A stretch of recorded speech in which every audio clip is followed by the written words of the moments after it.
Ова е Хонг Конг, еден од најгусто населените градови во светот. Со 7 милиони жители, најголемиот луксус тука секако е просторот. Токму недостигот од простор поттикна револуција во размислувањето на младиот архитект Гери Ченг. За мене најголем предизвик е совладувањето на малиот простор.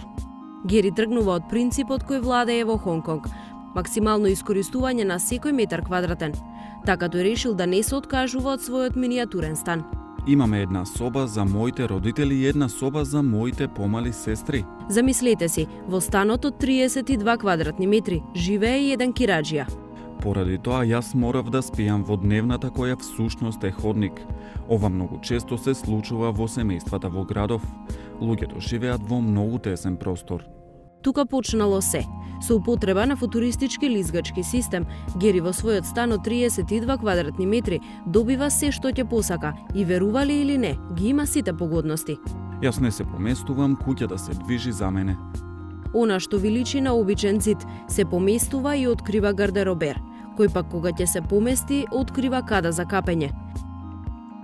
Врз која за неколку секунди се монтира комотна спална. Така станот нуди неверојатни 24 комбинации. Гери мислел и на атмосферата. Светлината во станот е портокалова благодарение на затемнетите капаци на прозорците. Мојот стан секогаш е сончев, дури и кога надвор е облачно. Во поголемиот дел од времето не морам да вклучам светилка. Користејќи го уникатниот систем на лизгачки ѕидови, една соба се трансформира во друга. И тоа дури да трепнете. Речиси сите ѕидови се поместуваат, па така на таванот има шини, а на подот има тркалца. Токму поради тоа овде ставив огледало за тркалцата да се помалку воочливи. Огледалата исто така создаваат илузија дека се наоѓате во поголем простор, но и ја рефлектираат светлината, па станот изгледа како да се вклучени светилките.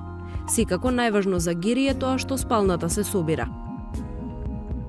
Многу ми е важно што креветот исчезнува, бидејќи инаку тој доминира со станот, особено ако тој е мал како овој.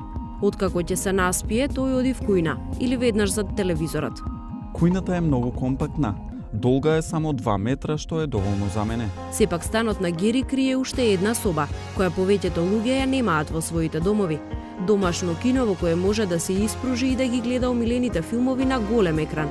Покрај сето тоа, Гери мислел и на тоа неговиот дом да биде еколошки, штеди електрична енергија и вода и рециклира отпад.